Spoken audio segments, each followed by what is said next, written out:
नमस्कार प्यारे दोस्तों, कैसे हो आप सब। मेरा नाम विशाल है।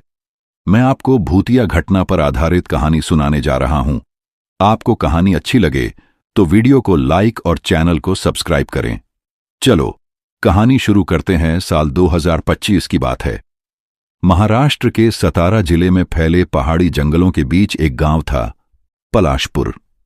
गांव छोटा था, लेकिन उसके आसपास एक रहस्यमयी मंदिर था जिसे लोग यक्षिणी मंदिर कहते थे। कहते हैं कि उस मंदिर में कभी एक देवी की मूर्ति थी जो रात में जीवित हो जाती थी। गांव वाले दिन में पूजा करते, लेकिन सूर्यास्त के बाद उस दिशा में जाना मना था, क्योंकि रात में वो घूमती थी, सफेद वस्त्रों में, लंबे बालों के साथ और आंखों में अंगारे जैसे लाल प्रकाश के साथ। यक्षिणी। गांव के बुजुर्ग कहते थे कि कई साल पहले वहां एक तांत्रिक आया था, भैरवनाथ। उसने अमृतत्व पाने के लिए यक्षिणी की साधना की थी, लेकिन कुछ गलती हुई और वो खुद यक्षिणी के श्राप का शिकार हो गया। तब से मंदिर वीरान है और लोग मानते हैं कि यक्षिणी हर अमावस्या को एक आत्मा की तलाश में निकलती है।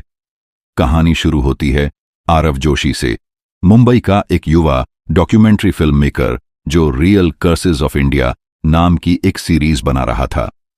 उसे लोक कथाओं, श्राप और आत्माओं की कहानियों में दिलचस्पी थी। जब उसे यक्षिणी मंदिर के बारे में पता चला तो उसने तय किया, अगर यह सच है तो मैं इसे कैमरे में कैद करूंगा। गांव पहुंचा तो लोगों ने बहुत मना किया। बाबा, रात में उस मंदिर की तरफ मत जाना, वहां सिर्फ मरे हुए ही लौटते हैं। पर आरव नहीं माना। उसने अपने कैमरामैन दीपक और साउंड इंजीनियर नेहा के साथ रात में शूटिंग का प्लान बनाया। रात 9 बजे वो तीनों जीप लेकर जंगल के रास्ते निकले। चारों तरफ झींगुरों की आवाजें, ठंडी हवा और घना अंधेरा। जंगल के बीच जब जीप की लाइट मंदिर की टूटी हुई दीवारों पर पड़ी, सब कुछ डरावना लगने लगा। दीपक ने धीरे से कहा, भाई कुछ तो अजीब है यहां, हवा भी ठंडी लग रही है। नेहा बोली, कहीं असली आत्मा न मिल जाए। आरव ने हंसते हुए कहा, अरे डर मत, यक्षिणी जैसी चीजें सिर्फ कहानियों में होती हैं। लेकिन तभी अचानक मंदिर के अंदर से घंटी बजने की आवाज आई और हवा में एक महक फैल गई, चमेली और राख जैसी। नेहा ने कांपते हुए पूछा, आरव यहां कोई है क्या? आरव टॉर्च लेकर आगे बढ़ा। दीवारों पर पुरानी लिपियां खुदी थीं, संस्कृत के श्लोक, और बीच में एक अजीब प्रतीक, त्रिकोण के अंदर खोपड़ी का चिन्ह। दीपक कैमरा ऑन कर रहा था जब अचानक कैमरा झिलमिलाया।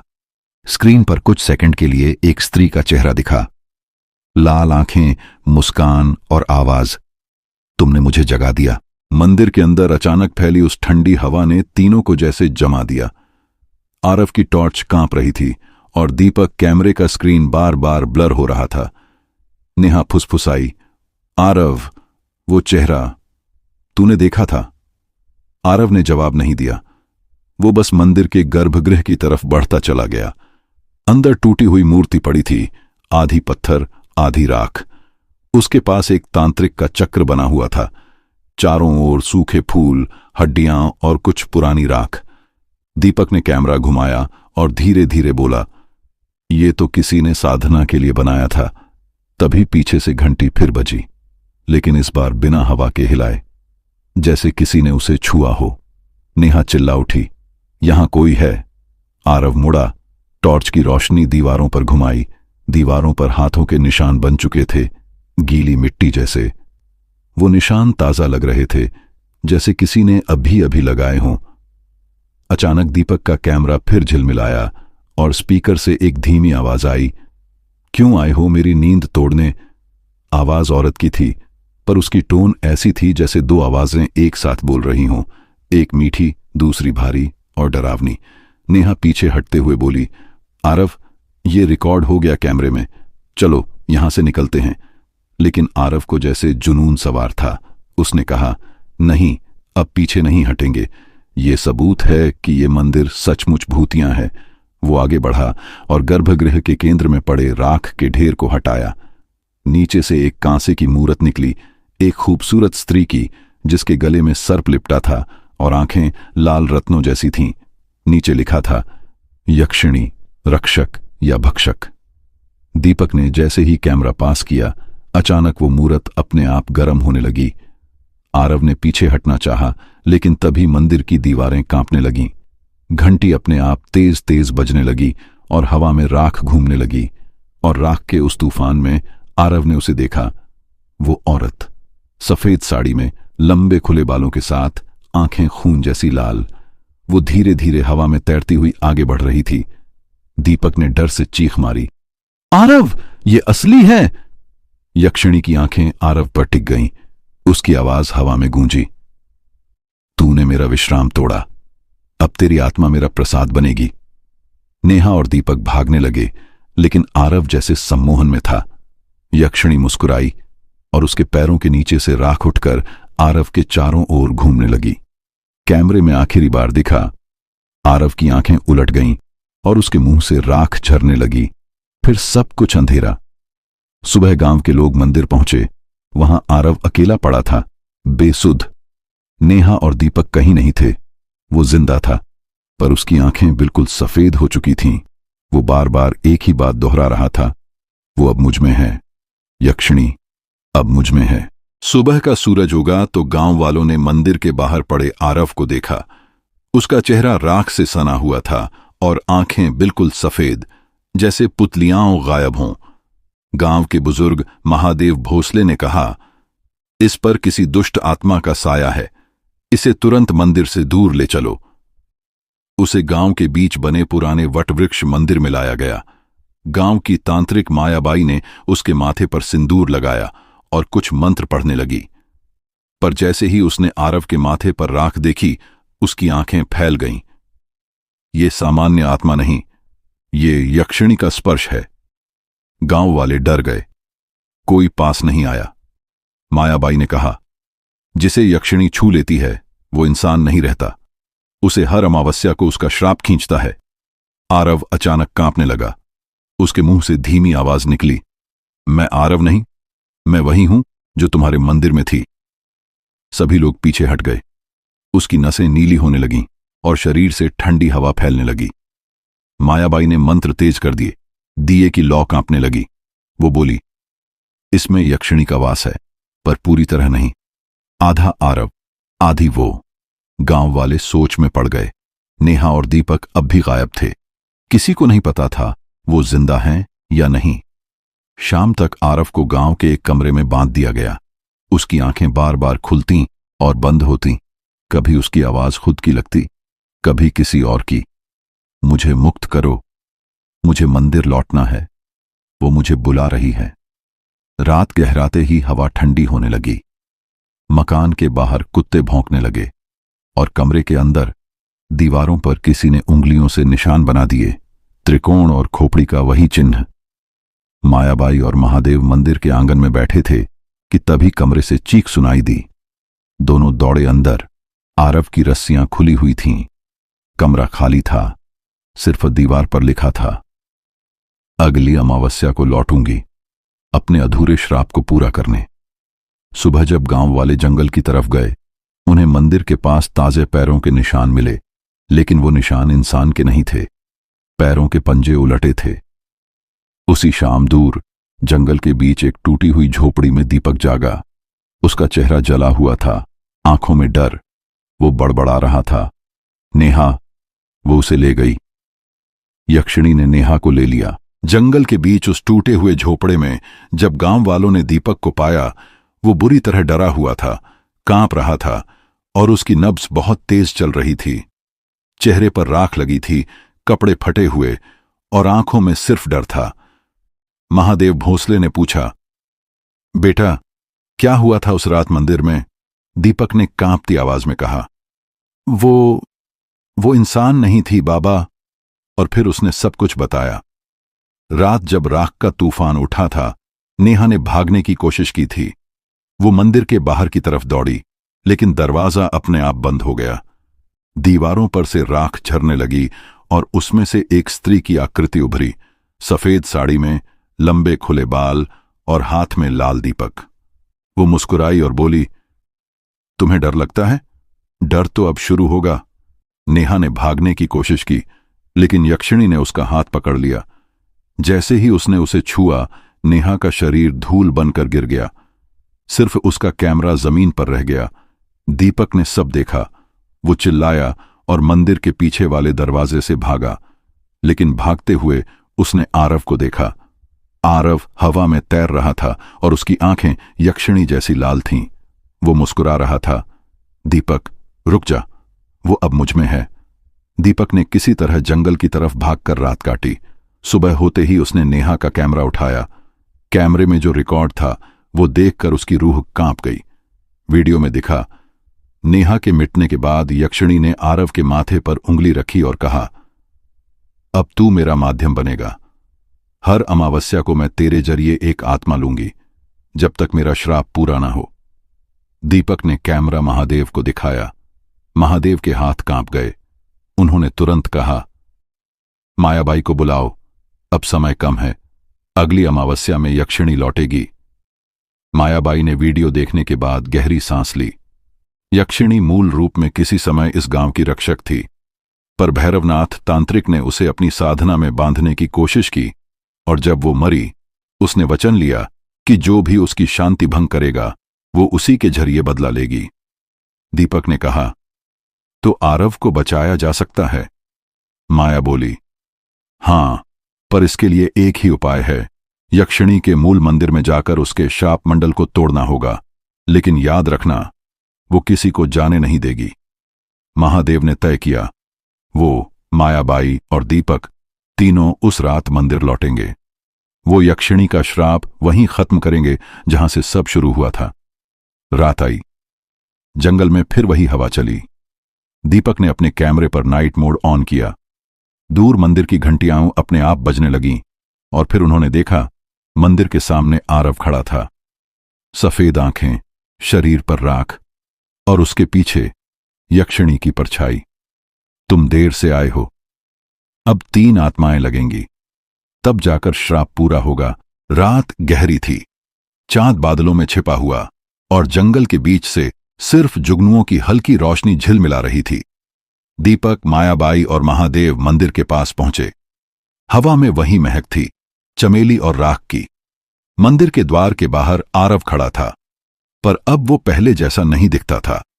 उसका चेहरा राख से सना हुआ, आंखें खून सी लाल, और उसकी गर्दन पर काले निशान। उसके पीछे एक छाया थी, यक्षिणी का रूप। मायाबाई ने मंत्र पढ़ना शुरू किया, एयुम ह्रीं क्लीं चामुंडाय नमः। आरव के अंदर की आत्मा झटके से कांपी। वो दर्द से चीखा, रुको, उसे मत बुलाओ, वो मुझ में है। अचानक मंदिर की दीवारों से राख के भंवर उठने लगे।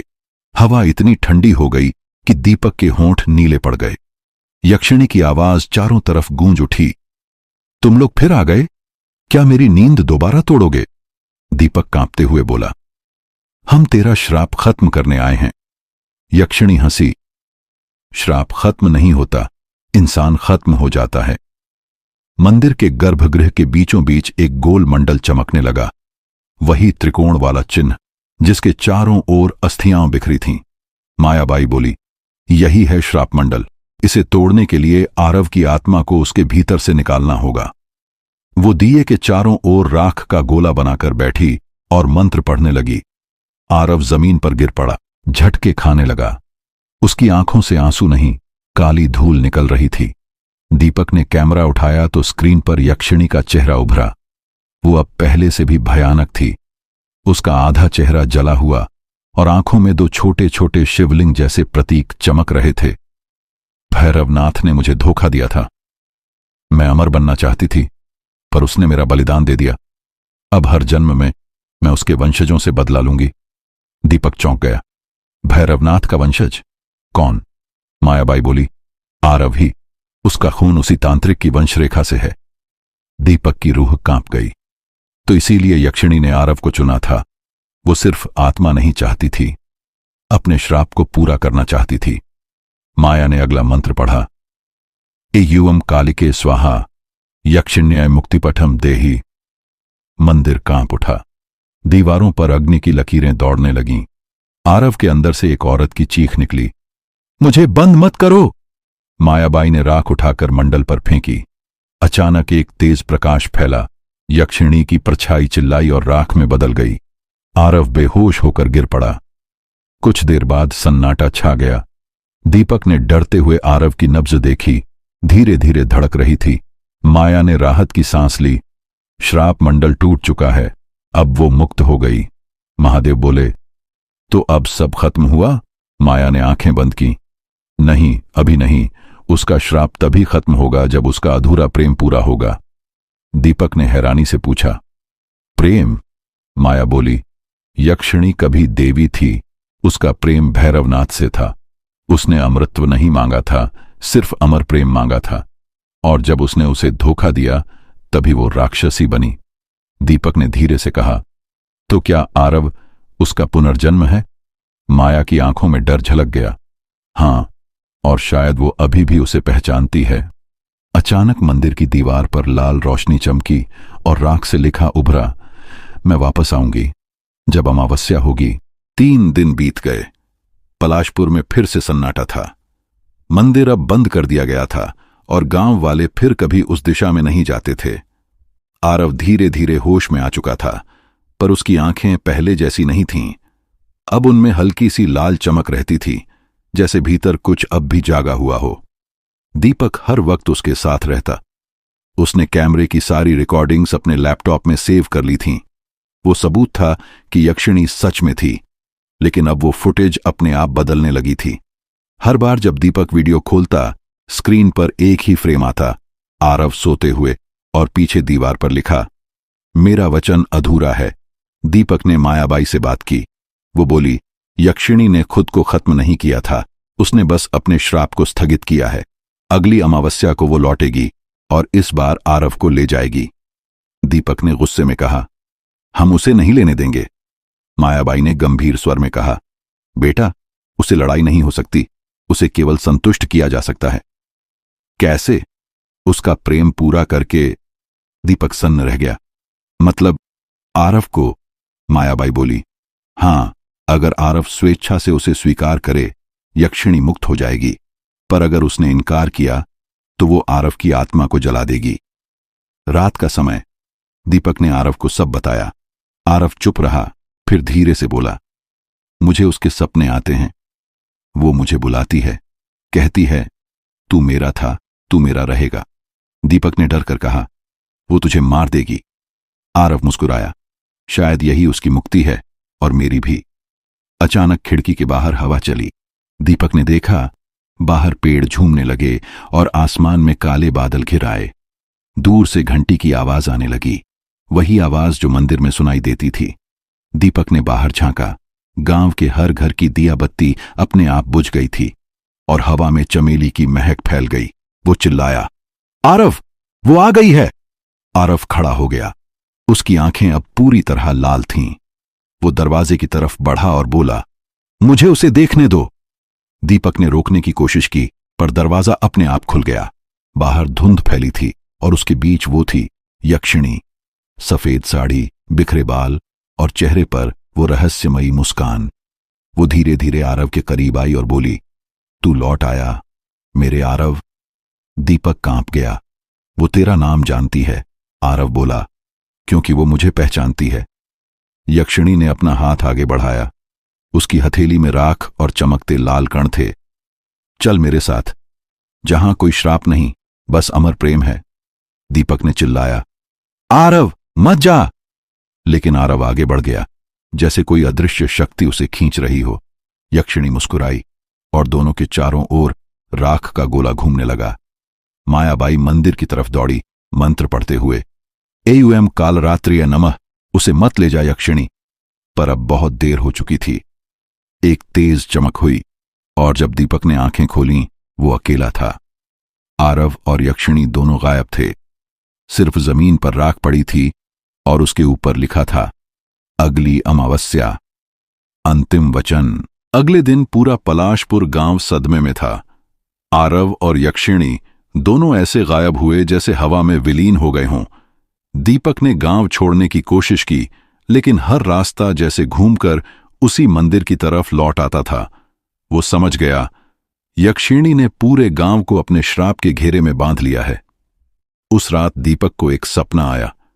वो एक सूने मैदान में खड़ा था और सामने वही मंदिर। मंदिर की दीवारें खून से भीगी हुईं और बीच में यक्षिणी खड़ी थी। उसने कहा, अंतिम अमावस्या को तेरा कैमरा साक्षी बनेगा, क्योंकि मैं अब आरव नहीं, हम बन गई हूं। दीपक की आंख खुली, माथे पर पसीना था। वो तुरंत मायाबाई के पास पहुंचा। मायाबाई ने उसके सपने को ध्यान से सुना और बोली, अब सब कुछ तय हो चुका है। अंतिम अमावस्या को यक्षिणी पूरी तरह से आरव के शरीर में प्रवेश करेगी। वो तब पूर्ण रूप में होगी, न राक्षसी न मानव। दीपक ने घबराकर पूछा, तो क्या उसे रोका जा सकता है? मायाबाई बोली, सिर्फ एक उपाय है। यक्षिणी को उसके अपने वचन का स्मरण कराना होगा। उसने एक समय वादा किया था कि वो निर्दोष की आत्मा नहीं लेगी। अगर कोई अपने प्रेम से उसे रोक दे तो उसका श्राप स्वयं उस पर लौट आएगा। दीपक ने सोचा, आरव को वापस लाना होगा, चाहे किसी भी कीमत पर। 3 दिन बचे थे अमावस्या को। दीपक ने कैमरा और कुछ सामान लेकर फिर से उस जंगल का रास्ता पकड़ा। रास्ते में उसे एक बूढ़ा पंडित मिला, पंडित शंकराचार्य, जो पुराने ग्रंथों के झांता थे। उन्होंने दीपक को देखकर कहा, तू यक्षिणी की छाया में जा रहा है, क्या तुझे मरना है? दीपक ने कहा, नहीं, किसी को बचाना है। पंडित मुस्कुराए, तो याद रख, जब यक्षिणी तुझे दिखे उसकी आंखों में मत देखना, और अगर वो तेरे कान में बोले तो बस एयूएम ह्रीम नमः कहना, वरना तेरी आत्मा भी राख बन जाएगी। दीपक ने सिर झुकाया और आगे बढ़ गया। अमावस्या की रात। पूरा जंगल काला था, कोई चांद नहीं, कोई आवाज नहीं। दीपक ने कैमरा ऑन किया और मंदिर के सामने पहुंचा। मंदिर के द्वार अपने आप खुले। अंदर आरव खड़ा था, लेकिन वो अब आरव नहीं लग रहा था। उसकी देह पर राख की लकीरें, आंखें पूरी लाल और माथे पर वही त्रिकोण चिन्ह। पीछे यक्षिणी खड़ी थी, अब और भी सुंदर और भी भयानक। वो बोली, स्वागत है साक्षी, आज देख कैसे प्रेम और श्राप एक हो जाते हैं। दीपक कांप गया। आरव, तुझे याद है तू कौन है? आरव की आवाज गहरी और दोहरी हो गई। मैं वही हूं जो उसे अधूरा छोड़ गया था। अब वो मुझ में है और मैं उसमें। यक्षिणी मुस्कुराई, आज सब खत्म होगा, मेरी मुक्ति भी, उसका अंत भी। दीपक ने मंत्र दोहराया, एयूएम ह्रीं नमः, एयूएम ह्रीं नमः। तभी यक्षिणी चीखी, रुको! दीवारें कांप उठीं, मंदिर के स्तंभों से राख के गोले निकले। आरव हवा में तैरने लगा। दीपक कैमरा गिरा बैठा, पर रिकॉर्डिंग चालू थी। यक्षिणी ने अपना हाथ आरव के सीने पर रखा और कहा, अब हम एक होंगे, सदा के लिए। अचानक आरव की आंखों से आंसू बहे, असली आंसू। वो बोला, अगर तू सच में प्रेम करती है तो मुझे आजाद कर दे। यक्षिणी सन्न रह गई, उसकी आंखों में आंसू चमके। वो बोली, मुक्ति या मिलन? आरव ने कहा, दोनों। यक्षिणी ने अपना सिर उसके सीने पर रखा और मंदिर में अचानक अग्नि का गोला उठा। एक तेज प्रकाश, एक चीख, फिर सब खामोश। सुबह जब दीपक ने आंखें खोलीं, वो मंदिर के बाहर पड़ा था। आरव और यक्षिणी दोनों गायब थे। सिर्फ जमीन पर राख के बीच एक कांसे का लॉकेट पड़ा था, जिस पर लिखा था, प्रेम कभी मरता नहीं, बस रूप बदलता है। सुबह की पहली किरण जब पलाशपुर के जंगलों में पड़ी, दीपक अब भी मंदिर के पास पड़ा था। उसके कैमरे की लाइट अब भी ब्लिंक कर रही थी। आरिक 6 घंटे 48 मिनट। वो लड़खड़ाते हुए उठा और कैमरा ऑन किया। फुटेज चल रही थी, पर उसमें जो दिखा वो किसी डरावनी फिल्म से भी ज्यादा असली था। फुटेज में दिखाई दिया, मंदिर के बीच में आरव और यक्षिणी का मिलन, फिर एक तेज सफेद रोशनी और उस रोशनी से उठती 2 परछाइयां, एक औरत की चीख, फिर एक हंसी, इतनी ठंडी कि कैमरे का माइक्रोफोन तक झनझना गया। फिर धीरे धीरे वो हंसी दीपक के चारों ओर गूंजने लगी, लेकिन वो अकेला था। वो डर के मारे पीछे हटने लगा। तभी मंदिर के दरवाजे अपने आप बंद हो गए। अचानक उसके सामने आरव खड़ा था, सामान्य चेहरा, मुस्कुराता हुआ, शांत। वो बोला, सब खत्म हो गया दीपक, वो अब मुक्त है। दीपक ने राहत की सांस ली। मतलब यक्षिणी चली गई? आरव मुस्कुराया, हां, लेकिन कहीं तो रहना होता है ना आत्मा को। दीपक ने कांपते हुए पूछा, कहां? आरव ने उसकी ओर झुककर धीरे से कहा, तेरे कैमरे में। उसी पल कैमरे की स्क्रीन झिलमिलाने लगी। वीडियो बंद हुआ और उसमें से एक स्त्री की आकृति उभरी, धुएं सी, पारदर्शी। वो यक्षिणी थी। उसने कहा, तू साक्षी बना था दीपक, अब तू माध्यम बनेगा। दीपक चिल्लाया, नहीं, मैं निर्दोष हूं। यक्षिणी बोली, निर्दोष वही जो भय से परे हो। तूने रिकॉर्ड किया, विश्वास नहीं किया। अब तेरी आत्मा ही मेरा द्वार बनेगी। फिर वो आकृति कैमरे में समा गई। कैमरा जमीन पर गिरा और उसकी स्क्रीन पर सिर्फ एक शब्द उभरा, मुक्ति। 3 दिन बाद पलाशपुर के लोग मंदिर के पास पहुंचे। उन्हें वहां सिर्फ दीपक का कैमरा मिला। उसमें आरव की या दीपक की कोई तस्वीर नहीं थी। बस आखिरी फ्रेम में एक महिला की धुंधली मुस्कुराहट और उसकी आंखें सीधे देखने वाले की ओर टिकी हुई थीं।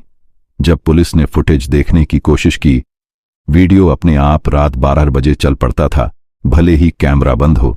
और तब वो हंसी गूंजती थी, प्रेम कभी मरता नहीं, बस किसी और रूप में लौट आता है। कहानी का उपसंहार। कई महीनों बाद एक नया यूट्यूबर राहुल व्लॉग्स पलाशपुर पहुंचा। उसे गांव में एक पुराना कैमरा मिला। उसने सोचा, इसे साफ करके वीडियो शूट करता हूं। उस रात उसने कैमरा चालू किया। स्क्रीन पर एक सुंदर औरत दिखाई दी। वो मुस्कुराई और बोली, स्वागत है, नई कहानी शुरू करने के लिए तैयार हो? अगली सुबह राहुल गायब था। बस उसी कैमरे में उसकी आखिरी रिकॉर्डिंग थी, जिसमें वो कह रहा था, यहां कोई है जो मेरे पीछे है।